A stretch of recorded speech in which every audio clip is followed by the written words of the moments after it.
Shri Naik subedar HK Mohanty మరియు జీవి Subbarao ARSI నేతృత్వంలో ముఖ్య అతిథికి గౌరవ వందనాన్ని సమర్పిస్తూ ముందుకు కదులుతోంది ఇండియన్ ఆర్మీ మరియు ఏపీఎస్పీ పైప్ బ్యాండ్ కంటింజెంట్. అదిగో వస్తోంది ఆంధ్రప్రదేశ్ అగ్నిమాపక శాఖ వారి శకటం. దీనికి నేతృత్వం వహిస్తున్నది కె వినయ్, సహాయ జిల్లా అగ్నిమాపక అధికారి, విజయవాడ.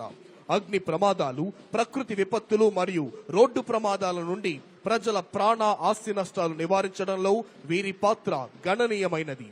సెప్టెంబర్ 2024లో విజయవాడలో సంభవించిన బుడమేరు వరద సహాయక చర్యలో అగ్నిమాపక శాఖ రాష్ట్ర వ్యాప్తంగా 111 ఫైర్ ఇంజన్లు, 1339 మంది సిబ్బంది, 139 పోర్టబుల్ పంపులతో 13 ఐఆర్బీ బోట్లతో దాదాపు 1400 మందిని కాపాడటం, 80,000 ఇళ్లను మరియు 330 కిలోమీటర్ల రోడ్లను రాత్రి పగలు పనిచేసి శుభ్రం చేస్తూ యథాతథ స్థితికి తీసుకురావటంలో వీరి పాత్ర గణనీయమైనది. స్వర్ణాంధ్ర సాధనకు 10 సూత్రాలలో భాగంగా మొదటి సూత్రం పేదరికం లేని సమాజం. ఈ 5 ఏళ్లలో రాష్ట్రంలో పేదరికం లేకుండా చేయాలన్నది రాష్ట్ర ప్రభుత్వ లక్ష్యం. పబ్లిక్ ప్రైవేట్ పార్ట్నర్షిప్ ద్వారా సుస్థిర అభివృద్ధి సాధించి అవకాశాలను సృష్టించాలని high net worth individual, non residents of ఇండియాల వ్యూహాత్మక భాగస్వామ్యంతో సమాజ పురోభివృద్ధికి బాటలు వేయాలని, త్రాగునీరు, క్లీన్ ఎనర్జీ లక్షిత ఆర్థిక విధానాల ద్వారా వన్ ఫ్యామిలీ వన్ ఎంటర్ప్రెన్యూర్ అంటూ ప్రతి కుటుంబానికి సామాజిక భద్రతే ధ్యేయంగా చెబుతూ మన ముందుకు వస్తోంది ప్లానింగ్ డిపార్ట్మెంట్ మరియు సెర్ప్ శకటం. పేదరికం లేని సమాజమే మన రాష్ట్ర ప్రభుత్వం యొక్క ప్రధాన లక్ష్యం. గ్రామీణ పేదరికాన్ని నిర్మూలించడం ద్వారా పేదరికం లేని సమాజ స్థాపనే ప్రధాన లక్ష్యంగా మన చంద్రన్న ప్రభుత్వం వ్యూహాత్మకంగా అడుగులు ముందుకు వేస్తోంది.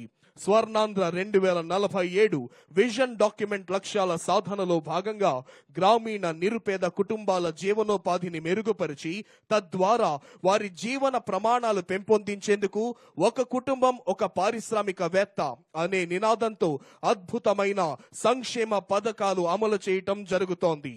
గ్రామీణ పేదరిక నిర్మూలనలో కీలక భూమిక పోషించే స్వయం సహాయక సంఘ మహిళల సంక్షేమం, అభ్యున్నతి, ఆర్థిక భద్రత, స్వావలంబన మరియు సాధికారతకై కృషి చేస్తోంది గౌరవనీయులైన ఆంధ్రప్రదేశ్ రాష్ట్ర ముఖ్యమంత్రి వర్యులు శ్రీ నారా చంద్రబాబు నాయుడు గారి నేతృత్వంలోని సమర్థమైన రాష్ట్ర ప్రభుత్వం.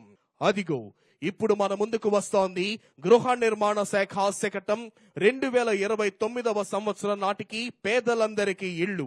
రాష్ట్రంలోని నిరుపేదలందరికీ 2029వ సంవత్సరం నాటికి శాశ్వత గృహ వసతి కల్పించాలనే లక్ష్యానికి మన చంద్రన్న ప్రభుత్వం కట్టుబడి ఉంది.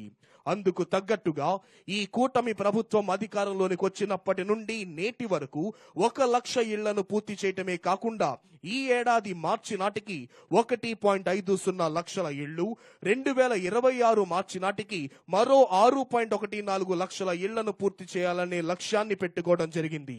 ఇప్పటికే ఇళ్లు మంజూరైన వారి ఇళ్లు పూర్తి చేసేందుకు ప్రభుత్వం కృషి చేస్తోంది. ఇళ్ల స్థలాలు లేని వారికి గ్రామీణ ప్రాంతాల్లో 3 సెంట్లు, పట్టణ ప్రాంతాల్లో 2 సెంట్ల భూమిని ప్రభుత్వం అందజేసేందుకు చర్యలను చేపట్టింది. ఇళ్లు లేని కుటుంబాలను గుర్తించేందుకు తాజాగా సర్వేను చేపట్టడం జరిగింది. అర్హత కలిగిన కుటుంబాలకు పెంచబడిన యూనిట్ విలువలతో ఇళ్లను మంజూరు చేస్తుంది రాష్ట్ర ప్రభుత్వం.